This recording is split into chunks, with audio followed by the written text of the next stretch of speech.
It didn't start with an announcement.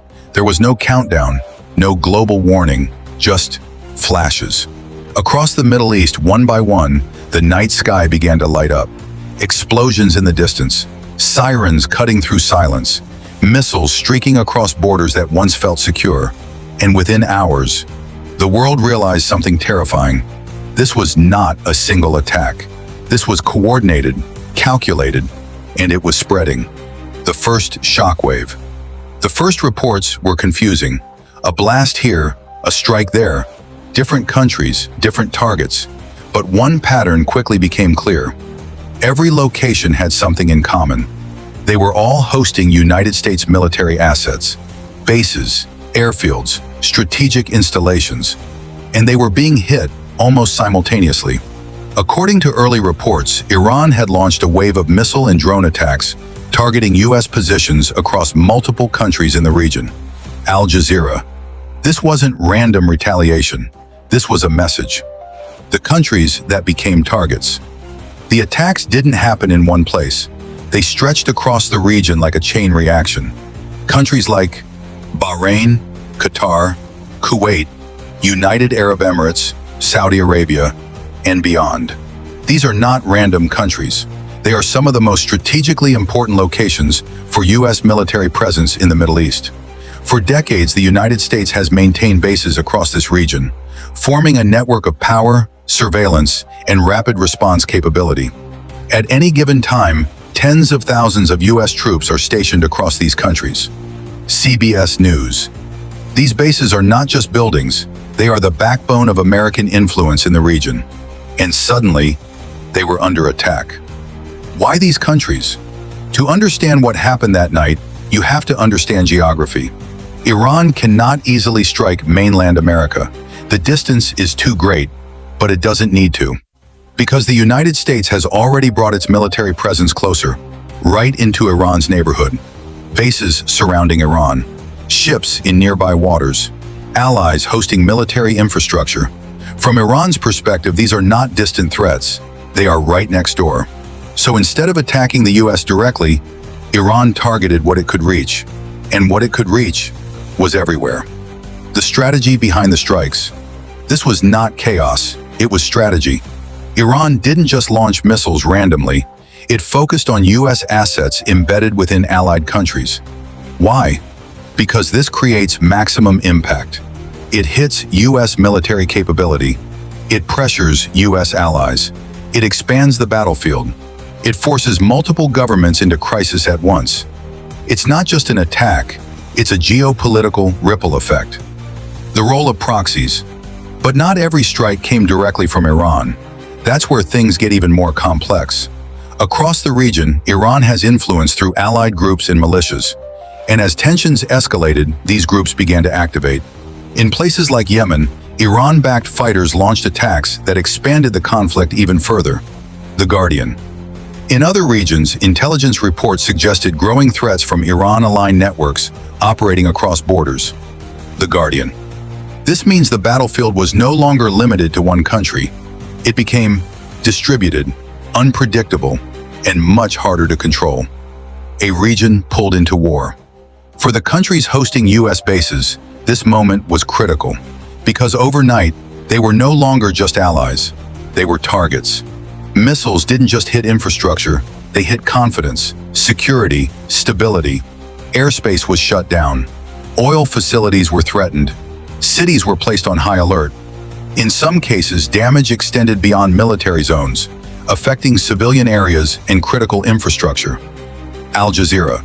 This is when the reality became clear. This conflict was no longer contained. It was spreading across borders. The message Iran was sending. Iran's message was simple, but powerful.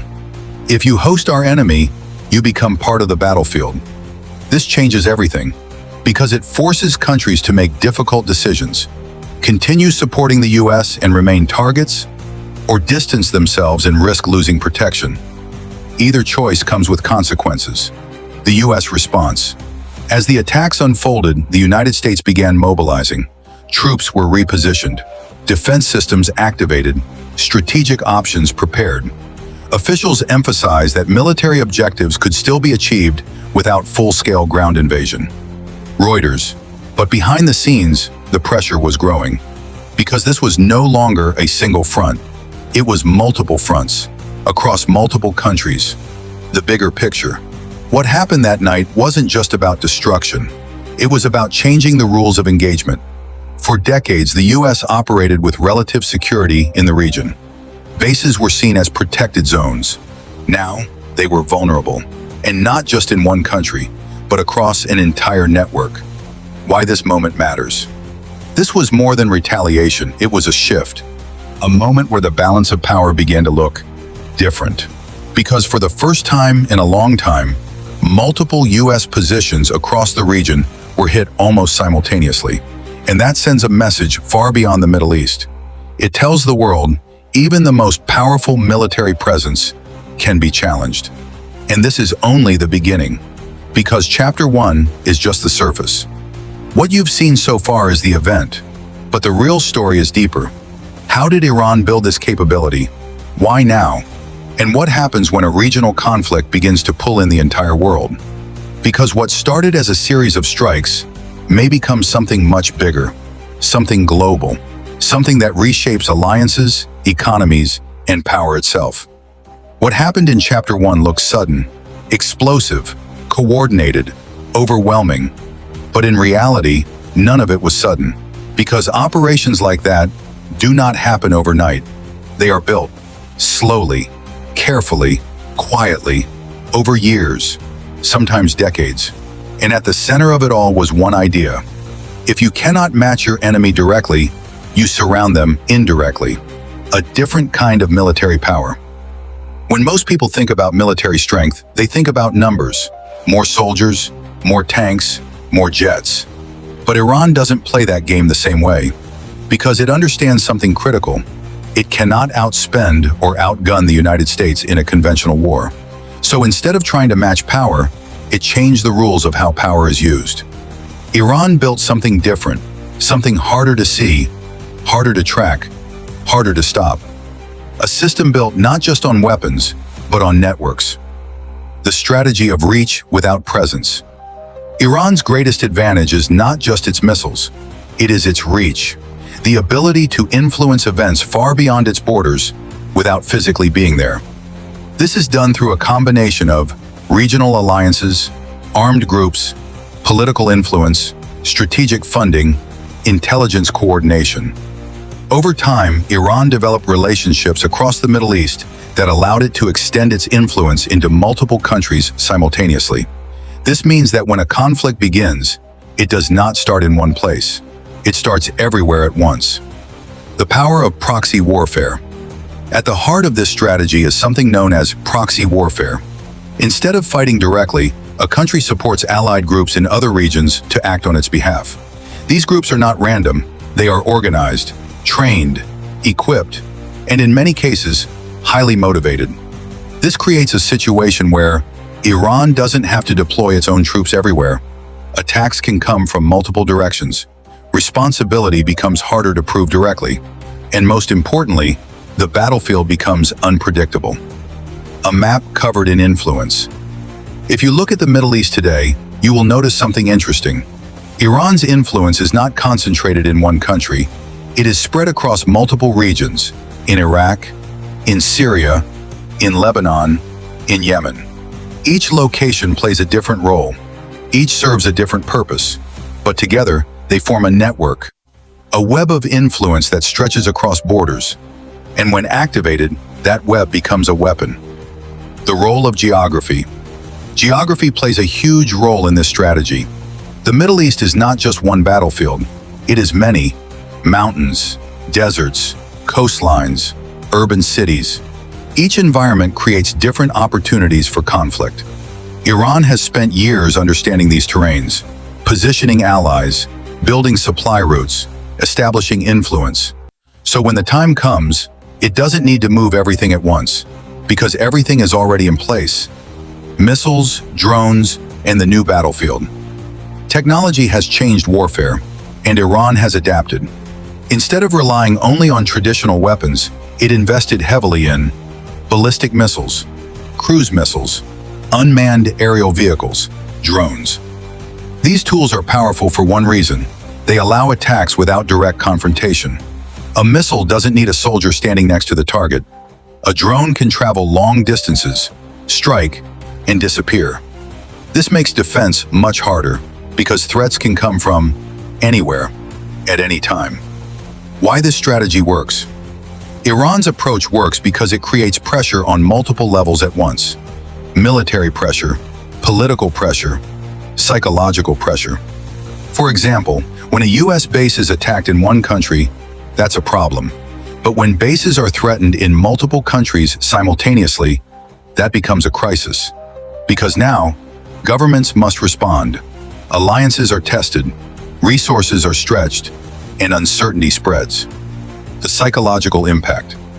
War is not just about destruction, it is about perception, fear, uncertainty, pressure. When attacks happen across multiple countries at once, it sends a message. No place is completely safe. This affects military planning, political decisions, public confidence, and sometimes the psychological impact is just as powerful as the physical damage. The challenge for the United States. For the United States, this type of warfare creates a difficult situation because traditional military strength is designed for clear battlefields, defined enemies, direct confrontation. But this is different. There is no single front line, no single target, no simple response. Because even if one threat is neutralized, others remain, and new ones can emerge. The risk of escalation. This kind of network conflict carries a major risk: escalation. Because when multiple regions are involved, a single event can trigger a chain reaction. One strike leads to another. One response leads to retaliation. And before long, the conflict spreads beyond its original scope. This is how regional tensions can become global concerns. Why timing matters. The timing of such operations is never random. It is chosen, carefully, strategically, based on political conditions, military readiness, regional tensions. When all the pieces are in place, that is when action happens. And when it does, it appears sudden. But in reality, it is the result of years of preparation. A war without borders. What makes this situation different is the nature of the battlefield. It is no longer limited by geography. It crosses borders. It involves multiple countries, multiple actors, multiple interests. This is not a traditional war. It is a networked conflict. And that makes it harder to predict, harder to control, and much more dangerous. The global implications. Even though the events are happening in one region, the effects are global. Because the Middle East plays a key role in energy supply, trade routes, global markets. Any instability here can ripple outward, affecting economies, influencing politics, changing international relations. What this means going forward. Chapter 2 reveals something critical. This was not just an attack. It was the activation of a system built over years, designed to operate across borders, and capable of creating pressure on multiple fronts at once. Which leads to the next question. If this system has now been activated, what happens next? Because once a network like this is in motion, it doesn't simply stop. By the time the dust settled across the 9 theaters of conflict, the world was no longer asking who won the battles, but who lost control of the system itself. Because what unfolded wasn't just a military exchange, and it wasn't just a political standoff. It was a full-scale stress test of global power. Finance, intelligence, energy routes, cyber infrastructure, and influence networks, all colliding at once. And in the final chapter of this unfolding scenario, one truth became unavoidable. The old rules were gone. In the hours following the peak of tensions, global markets didn't behave like they were reacting to a normal geopolitical crisis. They behaved like something deeper had broken. Oil prices surged violently in early trading sessions, not because supply was confirmed disrupted everywhere, but because uncertainty itself had become the commodity driving everything. Shipping insurance rates doubled in key corridors. Freight companies began rerouting long-haul paths. Energy traders started pricing in risk premiums that didn't exist a week earlier. But the most telling reaction wasn't the spike, it was the hesitation. Traders weren't just afraid of losses, they were afraid of information gaps. Because in this scenario, one of the most dangerous developments wasn't what was known, it was what could no longer be verified in real time. Behind closed doors, intelligence agencies across multiple regions faced an uncomfortable reality. Traditional surveillance dominance was no longer guaranteed. Not because systems failed completely, but because signals were being distorted, delayed, or drowned in layers of interference and counter-interference. Cyber operations didn't just target infrastructure anymore, they targeted perception. Fake troop movements were broadcast through compromised channels. False economic signals were injected into monitoring systems. Conflicting reports emerged from the same regions within minutes of each other. Analysts described it as a battlefield where truth arrives late, if it arrives at all. And in that delay, decisions began to slip out of sync with reality. That misalignment, not direct destruction, became the real strategic weapon. Each of the 9 previously discussed theaters didn't just experience isolated pressure. They became interconnected nodes in a larger strategic web. When one zone escalated, another absorbed diplomatic attention. When one supply chain tightened, another rerouted under strain. When one base of influence weakened, another was tested indirectly. It wasn't about physical control anymore. It was about distributed pressure. A system where no single point needed to collapse for the structure to wobble. Just enough tension in enough places at the same time. And that's what made recovery so complicated, because there was no single end to negotiate. There were only overlapping consequences. Inside the United States strategic circles, the challenge wasn't just external, it was structural. Decision makers were forced into rapid cycles of assessment, response, and reassessment, often based on incomplete or contradictory intelligence streams. Some factions pushed for escalation containment, others pushed for deterrence reinforcement, but a third group quietly focused on something different: stabilizing credibility. Because in modern power systems, perception is not secondary to force, it is force.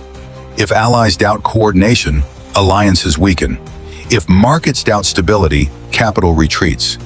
If adversaries doubt clarity, miscalculations increase. So the priority subtly shifted from winning to controlling interpretation. And that shift marked a major evolution in how modern conflicts are managed. Not just on the battlefield, but in the information space surrounding it. In parallel, opposing strategic actors in this scenario did not continue with high-intensity expansion. Instead, they shifted into a slower, more calculated posture. Not retreat, not escalation, but calibration. Because after the initial shock phase, sustaining momentum becomes more difficult than initiating it. Logistics stretch, alliances strain, economic costs accumulate, and global attention begins to fragment. So the strategy evolved into something quieter. Hold pressure where it matters most. Avoid overextension. Let uncertainty do part of the work. In modern asymmetric conflict theory, this is often more effective than continuous escalation, because exhaustion can achieve what force cannot. As the situation stabilized into a tense equilibrium, cracks in global alignment became more visible. Some nations pushed for rapid de-escalation, fearing economic spillover. Others quietly strengthened defense cooperation agreements.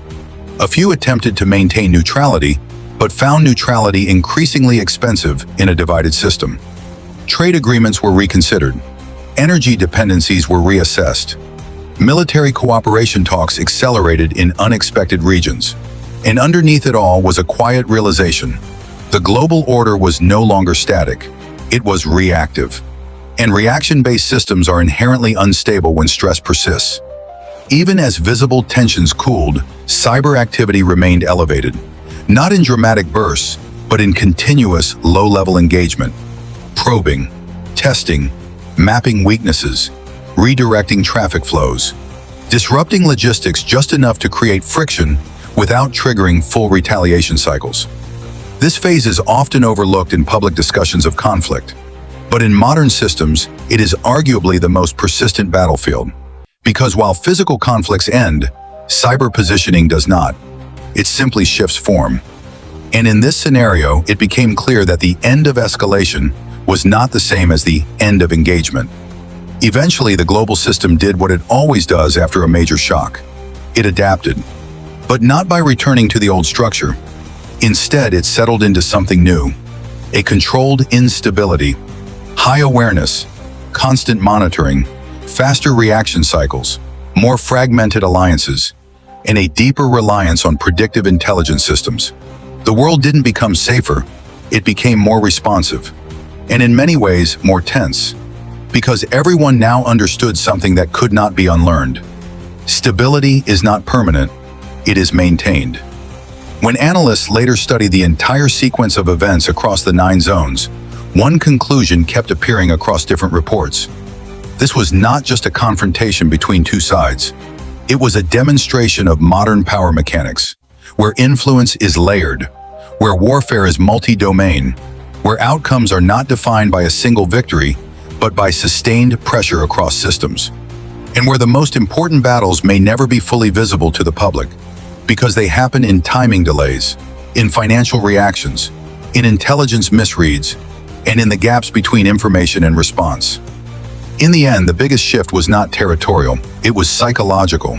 A global reminder that in today's interconnected world, no major power operates in isolation. Every move creates a ripple. Every ripple creates uncertainty, and uncertainty becomes its own form of force. If you found this breakdown insightful, don't forget to like this video, share it with someone who follows global affairs, and subscribe for more deep dive geopolitical documentaries. Because the next global shift may already be in motion.